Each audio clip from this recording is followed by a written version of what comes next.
right, everyone, we are going to get started. That includes you too, Chris. You're allowed to join us. Hey, everyone, and oh, hi, Ryan. Ryan used the chat to say hi to us, which, by the way, during today's webinar, you guys are all welcome to use that. You can send messages to us via the hosts and panelists option, which will make sure it gets to Chris and myself. And in fact, since we're on the topic, if you can search through it in the Zoom interface, there is a Q&A section that is devoted to allowing you guys to be able to ask questions and putting them in a queue so that we can answer them during the meeting today. I encourage you to use any combination of those, but all of you are on mute. And in fact, I don't think you need to worry about accidentally coming off of mute during this presentation so that we can hear what your kids are saying to you and whatnot. But I think we're all in good shape there. So at least all of you are now aware how to communicate with us, either through the Q&A panel or the chat box, because we will be using that heavily throughout. In any case, I'll introduce myself. I am Jonathan. I am a solutions engineer here at Qodo. Chris, you want to introduce yourself real quick? Yes, hello everybody. My name is Chris Leon, and I'm also a solutions engineer here at Qodo. Wow, this is a shocker. It's like they signed both of us up. It's like two of us. But in any case, let's go ahead and get right into the meat of the meeting today, which is about not just Kodo, but if we take a step back real quick and look at all the things that Kodo is doing.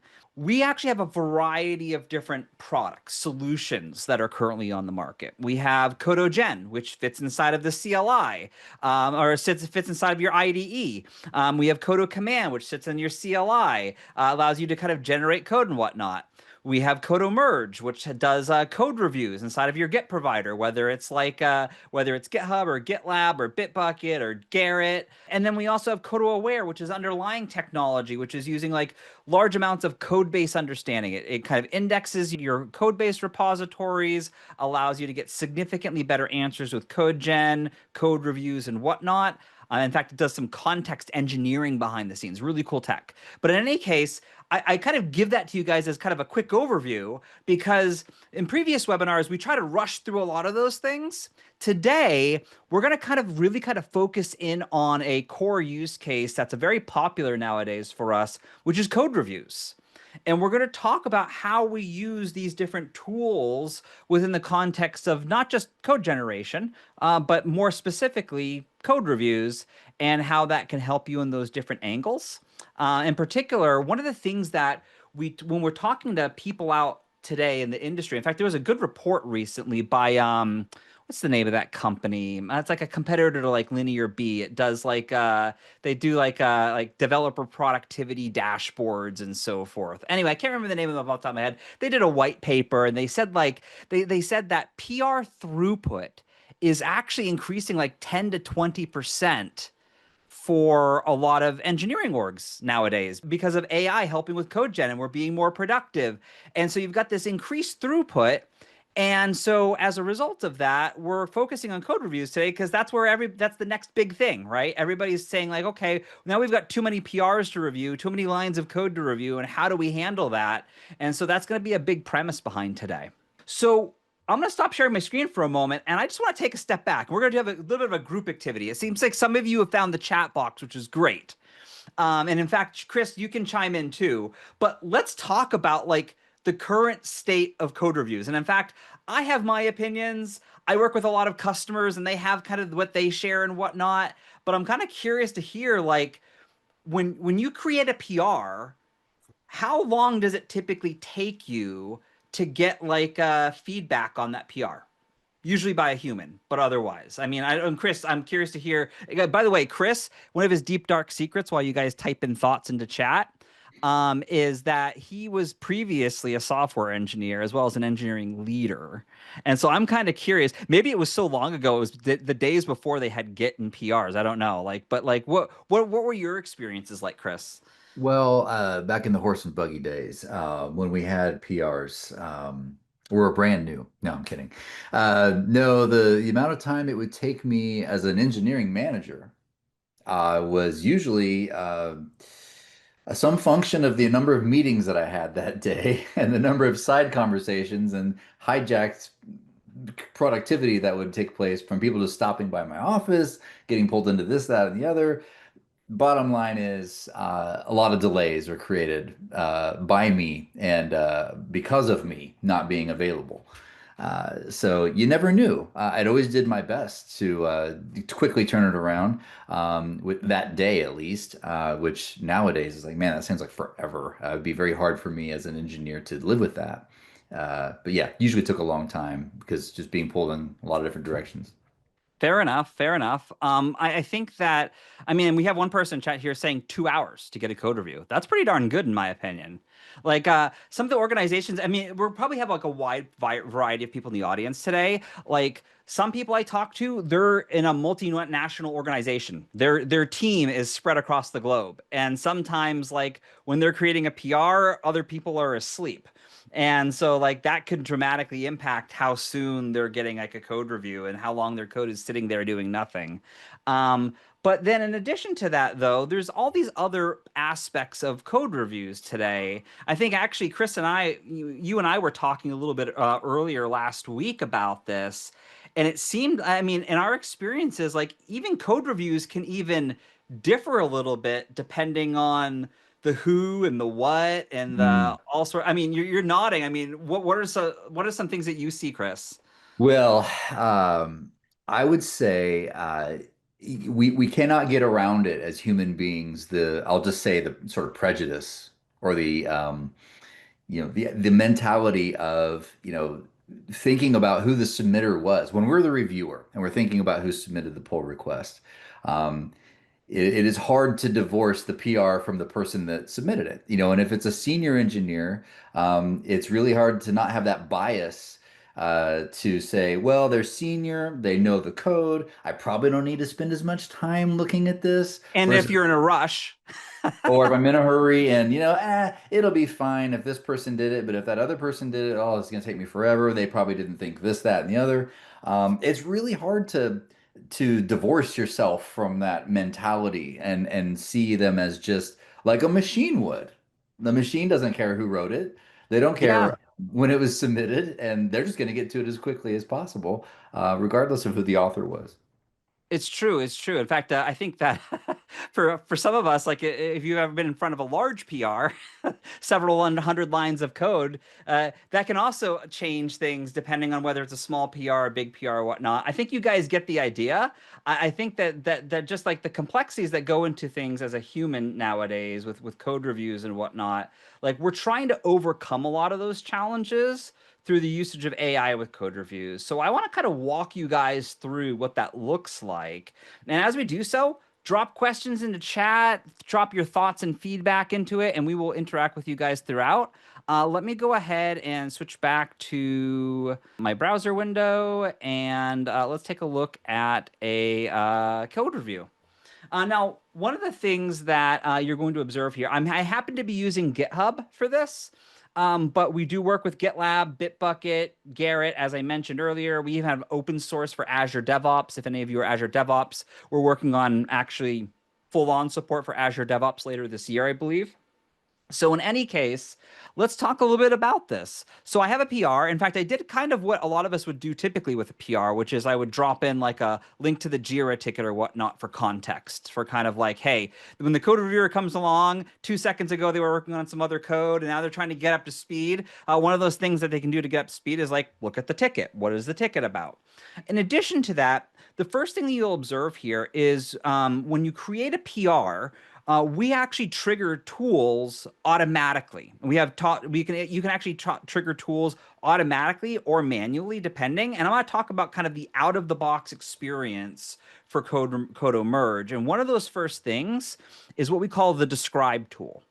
And what this does is take all the code changes up to that point and summarizes them in a very easy way for the code author, code reviewer, whoever who comes along. They can take a look and see this is what was changed in this PR, and then we even have a diagram walkthrough of kind of like of those types of changes and whatnot. I think when I'm thinking about like people who are using this and how they're getting value from it, this is kind of one of the most basic things that we do. But again, one of those things is like getting up to speed quickly. The other thing is acting as living documentation. One of the things we can do is like any of these tools I'm going to be showing you today can not just be triggered when you create a PR, they can actually be triggered when you submit subsequent commits. So with every new commit, this is being updated to reflect the latest and greatest. It acts like a form of living documentation of that code, if you will. I'll say, Jonathan, when I first looked at this description that's created, at first I was like, not such a big deal. Who cares? This is pretty basic. But in the course of talking to a lot of customers since the beginning of the year, I was very surprised about how many people have no standards for a description. They don't even put a description in. There are, I just talked to some folks earlier today who have no process really for code reviews. And Yeah. having a description just puts them like at least in the right ballpark of what we're even looking at here. And I won't sleep on description anymore because it's actually pretty useful for people who have no standards for that type of thing. Yeah, it's a good point. In fact, I was working with a in this case it was actually a larger enterprise this week, and I was sitting down, I was doing some workflow diagramming with them and kind of walking through how their code review processes work today and how they'd like it to work and so forth. And I think in general, I think one of the things I observe a lot is just a lack of consistency. Right? It's just this idea. They're like, well, some teams do that and other teams don't. And I'm just like, guys, like, do you want a standard, right? Like if for example, if one team went off and they built like a template, like this is what a PR description should look like for every PR, and you really liked it, we could just automate it, right? You could literally just come in here and say like every PR will now have that, and the user doesn't need to do it. They don't need to fill in a form. They don't have to. So it's one of those simple things sometimes. If it's important to you and it's important to your best practices as a team, like let's make it easy, right? So let's talk. What's that, Sorry, Chris? there was a question in the chat about the description itself. Like how Oh, creating it. Is it just a summary? Like what goes into the description, I think is Krishna's question. oh, that's a great question. So I think the baseline context you're going to see for a lot of these things is the code changes, right? That's the meat of it. It's the focus, I guess you could say. It's not the entirety of the context. In fact, as we progress, I'm going to show you other contexts that we're using. But like in this case, it's purely looking at the code changes and saying, okay, what are the things that are changed? And then we're using that as the description. So yes, I guess you could look at it as a PR summary. So let's talk about the next part. The next part here is what we call the compliance guide. Now, I'm going to give you guys all a disclaimer here. Sometimes when I use the word compliance, people immediately go, oh, I'm not in financial services or government or dealing with lots of regulatory compliance. That's not actually not what this is about. When we talk about compliance here, we're talking about really kind of more of like compliance from like a code review standpoint, I guess you could say. Think of it like this. Again, when I work with organizations, some teams, which are more regimented, have like checklists that they go through for code reviews. They say like, yeah, I want to make sure that this is actually checked as part of a code review process. Other people are kind of fly by the seat of their pants. And in fact, I didn't call this out earlier. There's probably an audience of people here who are doing personal projects or small startups or vibe coding, and you're thinking, I don't have any code reviews right now. This is going to be like up your game by 10x easily in those situations. But regardless, if there's some sort of checklist in your mind that you go through as a code reviewer and you're thinking, I never want to have to tell another person to do that thing, like add it, you can add it into the configuration here for PR compliance. And let me walk you through what we're doing here. So out of the box, we do security compliance. So this is nothing you have to do here. Simply put, if people are leaving tokens in code, if people are introducing cross-site scripting risks, SQL injection risks, it even does other good things. Like if we detect that maybe even a token would be exposed as part of a new logging that you're introducing or something like that. Those more subtle types of issues, it's really kind of impressive the sorts of things that it'll point out here. And so it's really kind of helpful as kind of like a gut check, if you will. The other thing that's kind of a wow factor for a lot of people, again, more on the enterprise level coding side of things. If you guys are dealing with tickets, whether it's linear tickets or Jira tickets or even GitHub issues, we can integrate with those things to be able to go and look up the ticket and then check to see if the code changes are actually measuring up to the ticket requirements. So, and I say that word requirements loosely, because like in for Jira tickets, like you might have they're not created equal. I guess you could say some Jira tickets are pretty empty. I see Chris nodding. As an author and consumer of many a Jira ticket, you're it's a great day when you get actually some acceptance criteria in there because then it tells you here's how you know when you're finished. These are the things I have to do, versus just, fix the thing we talked about earlier. It's like, okay, I don't even know what to do with this. So yeah, it's a wide range of usefulness for those Jira tickets. Well, there's also sometimes a translation layer in there, right? Sometimes Jira tickets are being written by non-technical product owners, and their acceptance criteria might be not very specific or maybe not at like a code level, right? Or a function level. Like they're not thinking that sort of way. They're thinking like, hey, from a user perspective, I want these sorts of things to be achieved. And that's fine too. But sometimes there's like a deeper level, kind of like a spec level, if you will, where it's like, okay, great, you need to implement this feature and the user needs to see XYZ. But as part of that, you also need to make sure that there's logging and unit tests and other things that are requirements or acceptance criteria as part of that ticket. And no matter what that is, sometimes even if the ticket just has a title that says, fix this bug, right?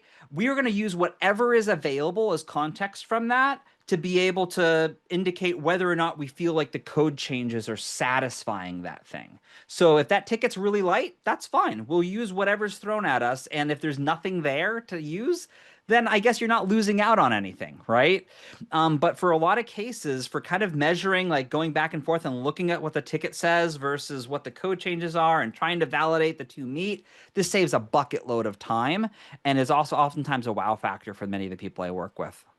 One of the last pieces I just note here is a couple of pieces. One is we actually look for code-based duplication. So if like you're introducing a new function and it looks like it's duplicating functionality that's already in the code base somewhere, like a utility function or something like that, we are going to point that out to you.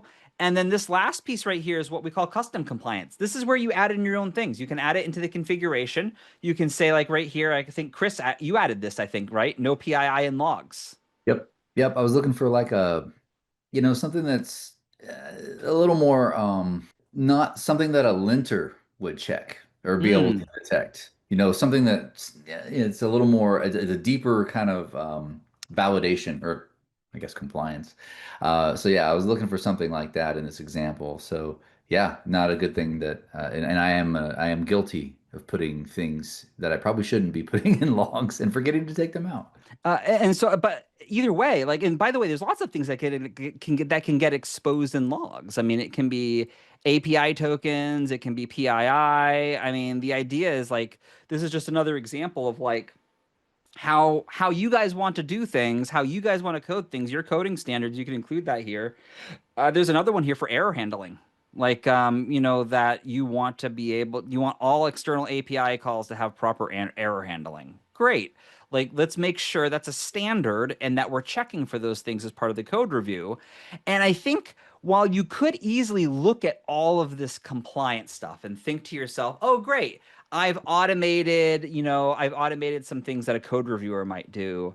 What's really cool about this is twofold. One is that within about a minute, I know that one of you was pretty amazing earlier. You said like 2 hours to get a code review, which I thought was pretty good. I don't know if any of you others feel that's pretty normal. I think that's pretty on the good side of things. But in any case, we can within a minute have a code review feedback for you for the code author, and they can start working on it. They can start fixing things. They can start improving things.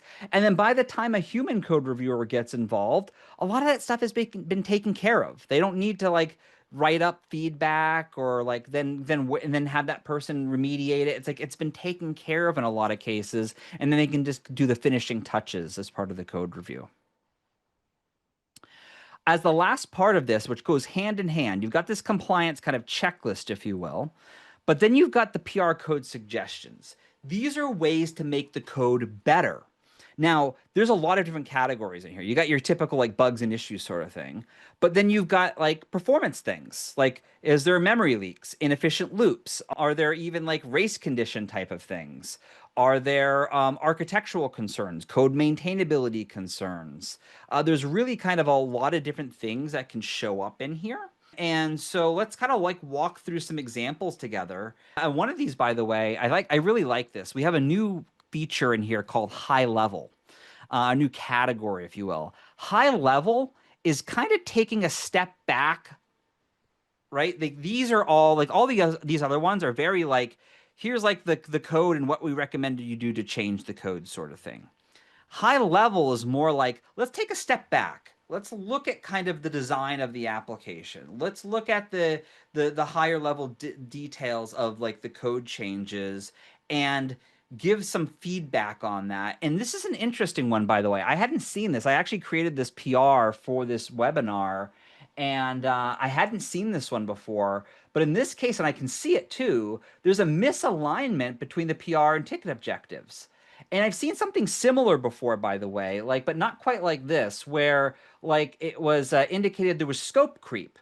That like, okay, maybe you checked all the boxes for ticket compliance, you're doing all the things you should be, but then you've done a bunch more, right? It's important to know if like there's things that are kind of out of scope for that PR for that ticket or whatnot. Maybe it should be a separate PR. Maybe it should be a separate ticket. But the idea is that this is a really kind of a helpful sort of topic of like I guess you could say scope creep, but in general, this case, it's saying there's a misalignment. But then you can see other things in here too that like let's see, we've got a resource leak. We've got avoid logging, which we already heard about a little bit earlier from security compliance. But if we take a look at any of these, one of the things you'll observe is that we give a deeper details on like what's going on and what we recommend you do to fix it. And in fact, we'll talk about fixing issues a little bit later. Chris is going to show us some stuff on that, on how to kind of remediate these things. But one of the other things, especially if you're using GitHub, we have this checkbox here that you can also use, where if you check that box, you can actually apply that commit right here inside of GitHub without leaving. It actually will turn that into a committable code comment that you can then review and then actually submit the commit here. This is very valuable when you're getting kind of smaller types of changes and you're thinking, oh yeah, that's a good suggestion. Let me go ahead and implement that right now. As one example of that, you have the ability to insert, of course, like I said, your own custom compliance, even your own best practices. And sometimes best practices things might be kind of smaller tweaks or things to kind of just improve code maintainability or whatnot. And as part of that, like you see this as a kind of a low impact type of situation. It'll be like, oh yeah, I see what you're doing there. This is a low impact type of change, but and not something that I would typically do if I had to go back to my IDE to do it. But if I can just check a box here and make it happen, yeah, I'll do that. So that's sort of things, right? But in any case, that's kind of the last major piece here from a code review standpoint inside of the Git provider. Were there other questions or from the audience or thoughts that you have, Chris? There was a question that I answered, but maybe we can talk about it for in case other people maybe had the same question.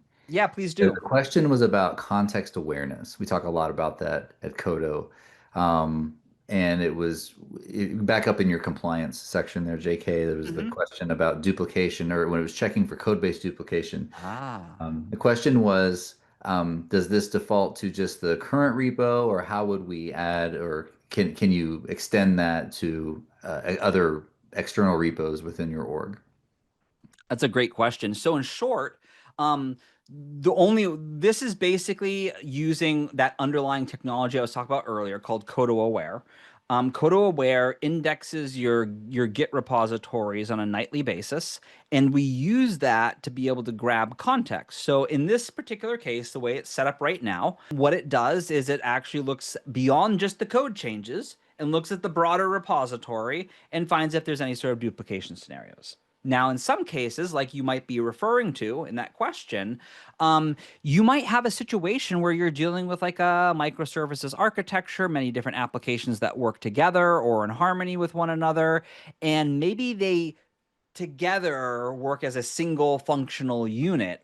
What you can do in the configuration is you can actually say, like, when you're doing code-based duplication checks or just generally code-based checks, to include additional repos and these repo names as part of that. And that's how it works. And so out of the box, when you enable this with Qodo Aware, we do this just for the repo. But if you want to go ahead and add it into the configuration to say like this repo actually goes with these other repos, it's very easy to be able to do. I think from my perspective, I think as an engineer and as an engineering manager, someone who created a lot of PRs, someone who reviewed a lot of PRs and approved them, the themes that came up all the time were the did we duplicate code that already exists somewhere? And we've already handled that through, what we showed a minute ago. The next thing was probably the number two thing would be compliance. Did we follow the established patterns and practices that we have as an org or that we've decided are for this particular app? Yes or no? And we've handled that as well. The other one that kind of came up, I remember, as a full-time developer, was and approver was, is this PR too big? Did Oh, I put too much in here? I tried to stuff so much stuff uh, into this PR. And as a reviewer, it's like, man, this is like, I just need bite-sized pieces. If you want me to review this quickly, right? Because this is all about like getting increasing the speed to review and making them simple to review. I always appreciated when these things were bite-sized pieces.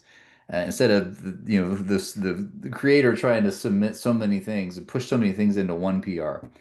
And so I know that we have this, maybe not in this particular PR, but Coda Merge offers a way to distill down the changes in one PR, at least into a group of themes. And so that, as the reviewer, you're like, okay, is this stuff all related? Is this just for one thing? Or, oh, we can surface themes that are available. I don't know if we have a PR we can show that demonstrates I, the PR themes. yeah, I can do that. I'm one of the reasons I was laughing earlier too, though, when you first brought this up was because I was literally just talking to someone recently where we were talking about code reviews with them, and they were like, "We have an influx of junior engineers right now." And he goes, one of the most important things to them when they're doing code reviews is actually simplicity. He's like, are they actually like, so that's one thing that can influence the size of PRs, but then that's been exacerbated by AI. AI, as we know, likes to be very verbose and by default. And so like that can also cause like larger PRs as well.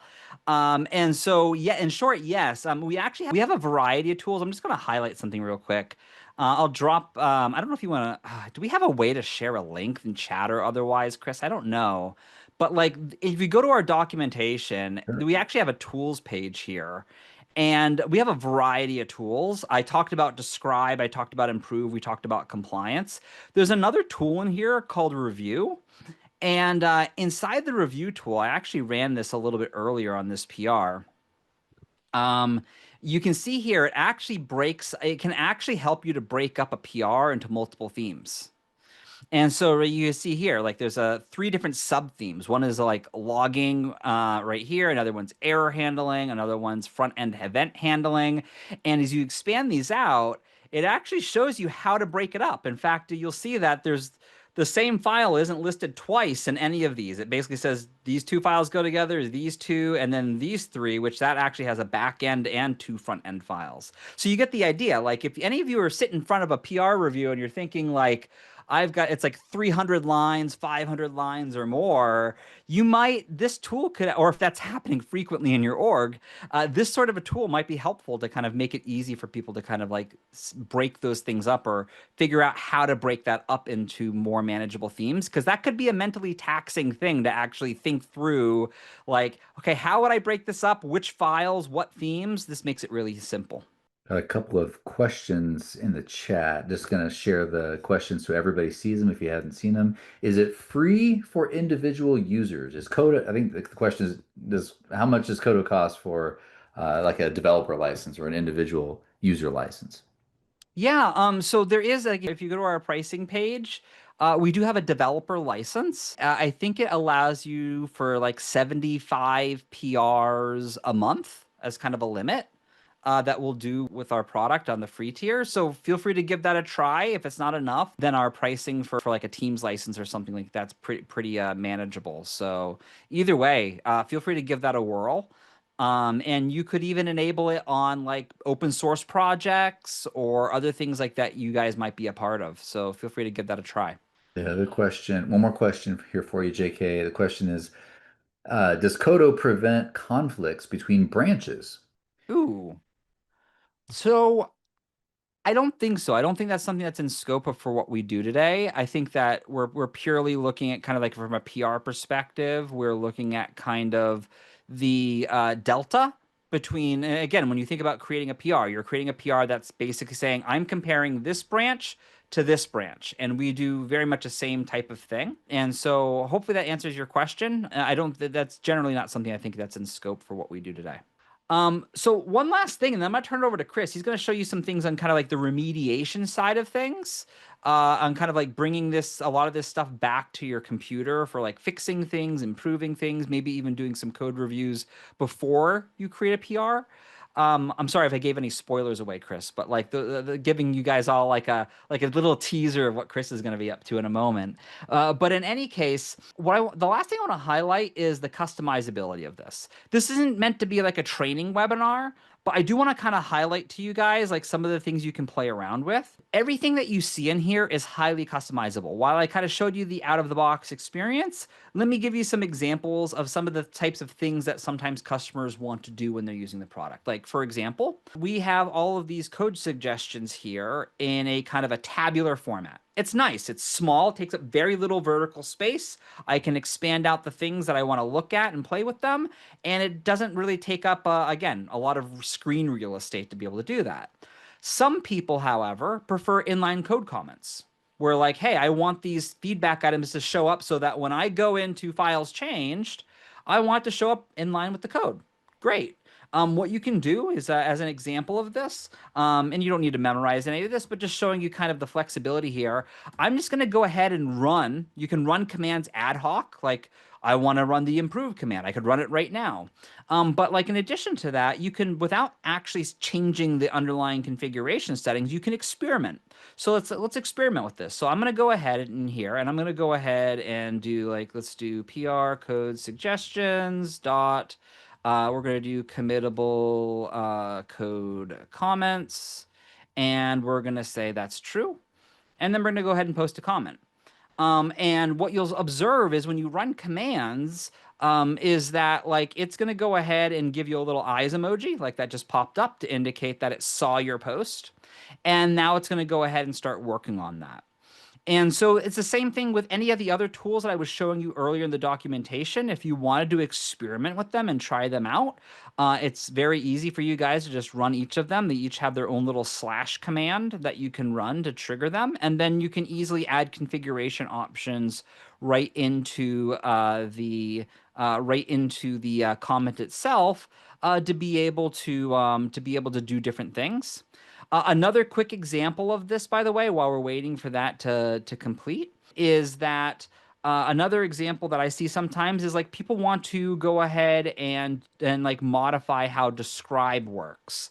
I was working with a organization where, again, kind of multinational, and they wanted, as part of that, they wanted to be able to do multiple languages. And so in their case, they were like, I want you to post all descriptions in English and German. To be fun, like one of the things we could do here is like use pirate language and emoji and I can go ahead and do that. Now, one of the reasons I show that to you guys is while there's a lot of different kind of tuning knobs you can use on the different tools, one thing that remains the same throughout all of them is this extra instructions variable or parameter. What that allows you to do is basically insert your extra, your own insights or things that you want to see more of or less of or otherwise right into the configuration of the product.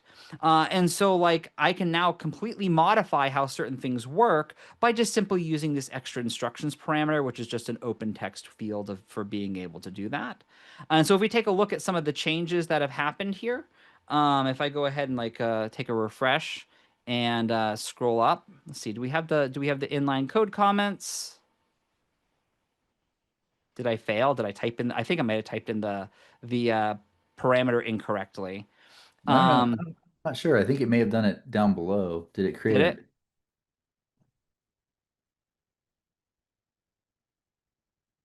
I didn't see anything show up in inline code. I might have typed the configuration wrong. I should have made it like copy and paste. So in any case, that's the idea behind it. And there's my little pirate emoji, by the way. I use the Yeah. little pirate flag. So in any case, you get the idea. There's lots of configurability and options to kind of tweak this to meet your needs. And part of that reason, by the way, is because every organization is going to be different, and even teams within that organization are going to be different. As I indicated earlier, you might have different teams that have different custom compliance, and so you have the ability to configure that either at a repo level or even at a global level if you want to have like a baseline for the entire company to be on. So that's Codo merge in a nutshell. And I'm going to go ahead and end there. Any other questions that came up, Chris? I haven't seen any. It's kind of a quiet group today in terms of the My chat. goodness, guys. All right, so I'm going to go ahead and stop sharing my screen then. And Chris, I'll let you take it away from here. Well, what we're doing here. So talking about Kodo merge, but shifting left. So what I'm going to be showing here is we have Kodo merge as the GitHub app in our example that we showed today. We also at the beginning showed that slide that had Kodo aware, sort of a foundational component. We had Kodo Gen, which is our IDE extension. And one little icon in there that you maybe didn't see was um, one of our other tools called Kodo Command. So Kodo Command is like our CLI. It's how you can bring Kodo functionality to a command line interface. And I'm going to use it today to shift left.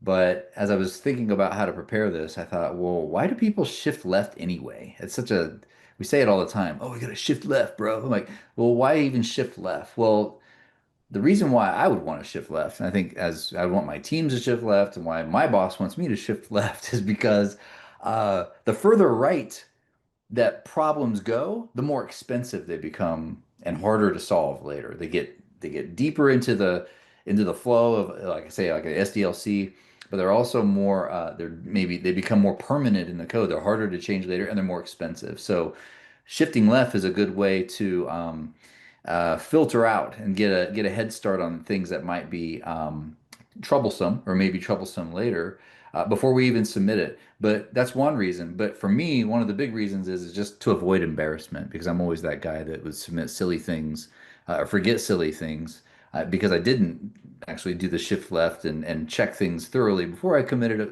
a PR. And I'm always the one who's getting embarrassed for things. So I don't want to do that anymore. So I'm going to show you how we can use Coda Command to do the shift left thing in a couple of different ways. And we're gonna show Coda Command using the merge functionality within it. We can look at a PR, the suggestions that might be that JK showed a moment ago, the code suggestions. And we're not going to have to switch context from whether, say we're, in our CLI environment, in our development environment, we don't have to go over to our browser or to GitHub and see these things. We can just stay where we are, and we can get feedback directly right here in our terminal from the AI through Codo Merge with Codo Command, and we can see the status. We can track the status. So I'm going to show that now. Let me share my screen. Okay, you should see a very boring giant terminal screen. So what I'm going to run is Codo merge. I've already installed the Qodo CLI. I won't make you witness that.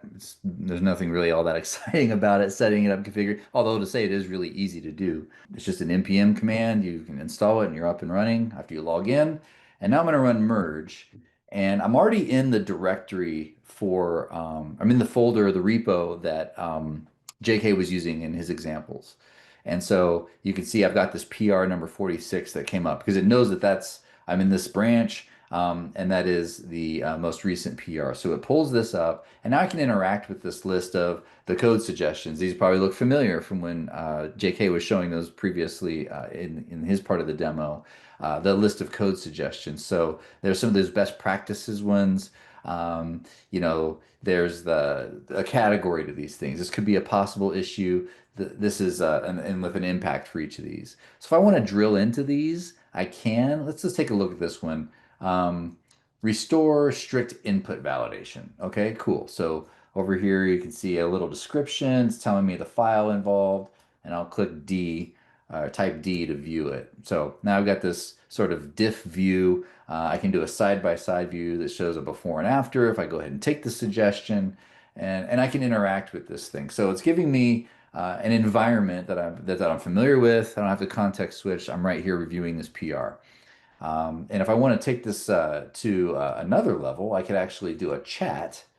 I could chat with the AI, and it's going to use that particular code improvement suggestion as the context. So you can see right here, what we're talking about here is what would you like to discuss about this restore strict input validation? So I could say something like, what types of input validation did you have in mind? Or whatever. You can just freestyle an interactive session, chat session with the AI specifically about this recommendation. Hey, why did you think of this? What's we already know the impact of it or the rating of it, but tell me more about that. So you can run, I guess we get a lot of information here and more next steps we could continue if we want to do a deeper dive into this particular issue. So that is running that is reviewing Qodo merged content from right here in Qodo command. That's sort of the first uh, point of value we can get. I'm going to switch over to another command that you can run using the Qodo command CLI, and that is the one that I really like, which is called self review. I think you'll like it too because I've been referring to this lately as a pre-PR PR. So this is to avoid the embarrassment situation and to kind of pre-filter or screen the code changes that I'm making before I have to submit a PR and get embarrassed on a larger stage. So you can run this self-review command. And when you run that, I'll just go to the result. Um, Basically what happens is Kodo is going to start running this sort of agentic situation. So we're going to be analyzing the current Git diff. We're going to look at the code base. Again, it knows that I'm launching this command from the current repo and the current branch. So we have that for context. So now it's doing its analysis and it's created some improvements, some suggestions, like a pre-PR review here, and it's put it into a summary. I'm gonna go down to the bottom line. This is sort of just walking me through the rationale behind it. But I think the most useful view of all this is all great, is sort of this summarized self-review bottom line. So it's telling me here, these are the changes that I came up with that I would recommend as in this preview, pre-PR, PR. And here's some walkthroughs. Let's put them into a category for me. These are basically just refactorings. Hey, you might want to remove some debug parameters, which I'm notoriously leaving those in. Even got them in my documentation. So it's suggesting, hey, there's a couple of files that have this in there, and that's the issue that it detected there. And so there's some more things we can look at. Redundant error handling. Again, I'm doing all this on my local environment. I haven't even submitted a PR yet, so I'm getting a lot of like quality enhancements, opportunities before I even submit the PR. So we get another type of suggestions here. These are actually code things. I can look at these one by one. This is very similar to what you'd see in like a GitHub, like a interface, right? I get this nice sort of, this is what the code was before. This is what it will look like after the modification. It's a code smell that is detected here. And I could apply it, or if I'm feeling YOLO, I could just go ahead and apply every single one of these.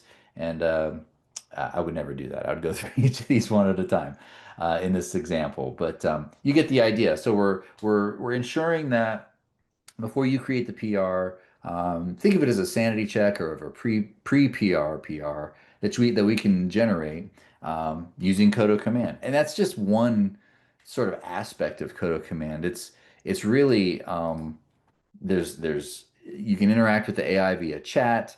There's custom agents that you can build and execute on your own. You could even serve up agents as MCPs to other tools that you might be using. If you don't even use Codo tools, you could serve up an agent and make it available to another tool set. So that's the power of having Codo available in the CLI. You know, I'm just maybe we could just throw some of these in the chat. I'm just kind of curious how many in the new world like Klein and Claude, how many people are like really living in the CLI to do their code exclusively and generating code and refactoring. I'm just really kind of curious if that's changed from like our old Vim days. You know, have the numbers gone up with some of these tools, or what do you use, JK? What do you are you a command line uh, You know, user?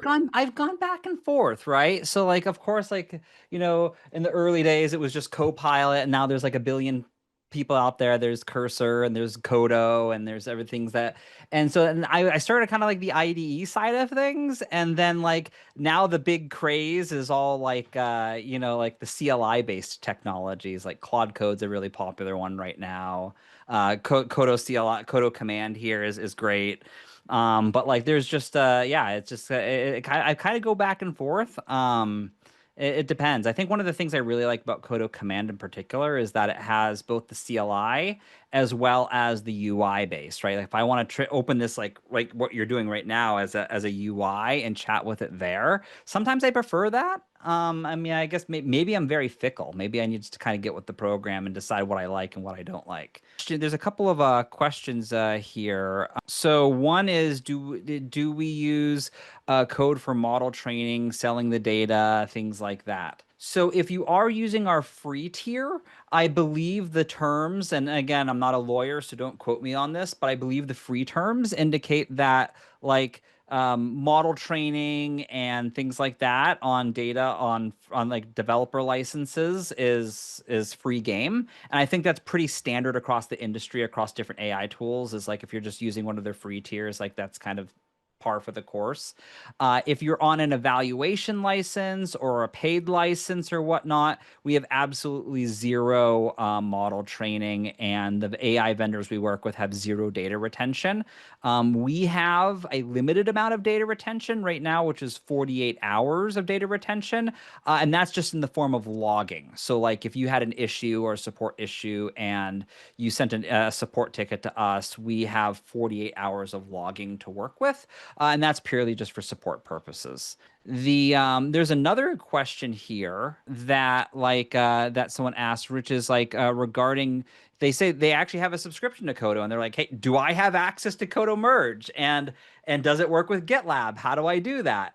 Let me kind of walk you guys through this really quick. And this is for any of you who are looking to even do an evaluation. If you go to app.codo.ai, and in fact, if I log out, you'll see what that looks like.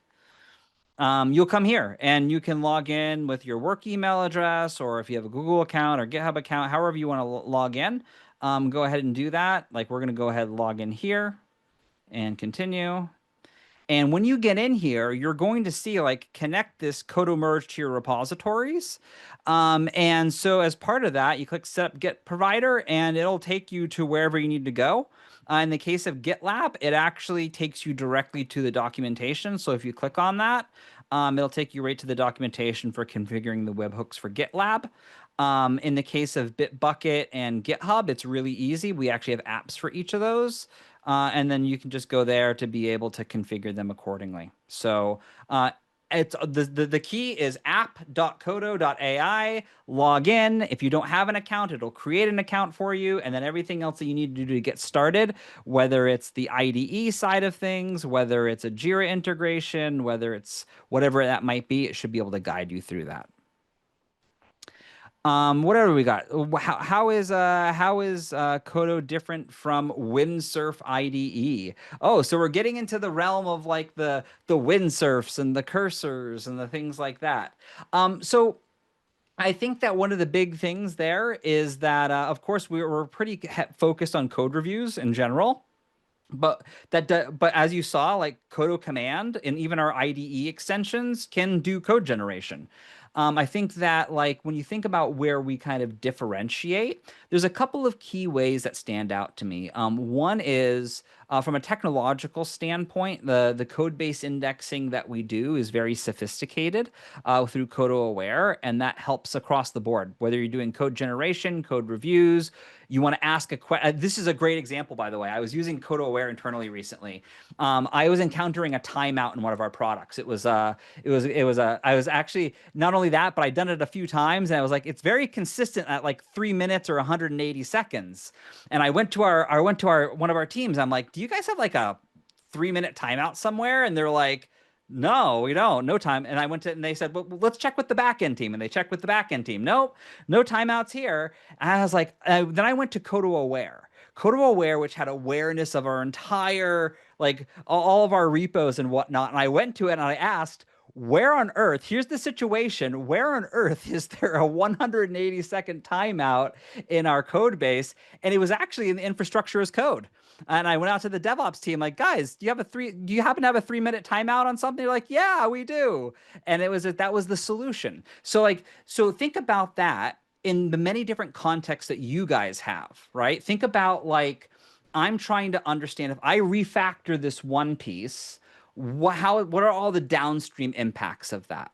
Or I want to find out how are we doing authentication in other apps within our organization? I want to kind of follow the same suit. Or I want to find those sorts of questions of the code base are like really important. And it's that level of context that will help you to build better like mocks and unit tests, integration tests, integrate with APIs and other microservices across the org. Is that level of context is really kind of critical across the board. And I think it's a major differentiator. The other thing that stands out to me, and when we're thinking about kind of like IDEs too, when we're thinking about like there's a lot of orgs, particularly again enterprise code base that are heavily into .NET or Java or Kotlin. They're using IntelliJ, they're using Visual Studio, and if you're using any of those IDEs out there, like Qodo has support for those, and I think that also is an important distinguishing characteristics there. What else do we have? I don't know if you've been looking at the questions, Chris. Yeah, there was a question. I was handling it from Ryan was asking about top up tokens, and Oh, I had to go to product and do a little bit of researching on the back end. And it sounds like that's at least it's being discussed. We don't have a date for that. It's making it on the roadmap, but it's definitely being discussed. So we talked about windsurf. The very, very popular question. Azure DevOps. Is Azure that one? DevOps. It is the question. Want to flip a Um, coin for this one? Who gets to handle No, this? so Azure DevOps right now, if you wanted to use it right now, we do have open source available. Basically, there's an open source repo. It's called PR-agent. You guys can Google it, and you plug in your own API keys for like whatever AI models you guys like to use, and you can use it. However, like by common demand, we are working on like full like enterprise support for Azure DevOps. Like we have like an app for all the other the Git providers out there. I think we're looking at like late this year, early next year, something like that for a timeline. So in any case, that's kind of where we are with that. So it's in the works. If you want to try it right now, definitely use the open source solution, and you can be able to use that. I think that might also apply to, and so Arnold has a question.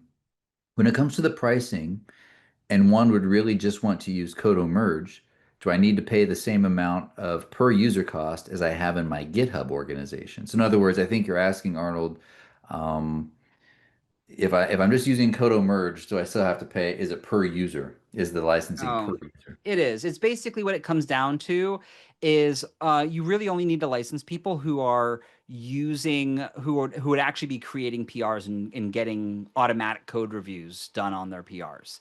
If you have other tangential parties like product owners who aren't writing codes and creating PRs, but they might want to actually look at the code reviews. They don't need to be licensed, right? It's just the people who are the code authors who are creating PRs that would be triggering those commands that you would need to have that done for. As a if you wanted to try the open source version, Arnold, you could as well. And give that a test, try see what you can get as far as mileage out of that. It does actually quite a bit. It's pretty powerful, so that might be an alternative as you're evaluating the tool. I have to admit though, and I'm not trying to upsell you guys at all, the GitHub app for if you do the developer license is pretty slick. It's way easier and more convenient than using the open source for GitHub. So I just encourage you to try that because it's probably easier to get up and running and get value from that. So I think that's it though. Oh, there's one more that came in. I have seen when I asked Qodo to fix the project for null pointer exception in Java, it works fine. But what level meaning package wise can we provide? Can I do at root level? It seems it doesn't work properly. I'll be honest with you, that sounds like a very specific type of scenario. I would reach out to us, reach out to support. You can actually reach out to me. It's jonathan.k at Qodo.ai. Feel free to shoot me an email. Tell me more about what you're encountering. Let's work on that together. Because I think that's not something we're probably going to solve on the webinar today. So at least as long as you're feeling the love, my friend, as long as you're feeling the love, that's what matters. Because I don't want to feel I don't feel like I'm kind of shuffling you aside.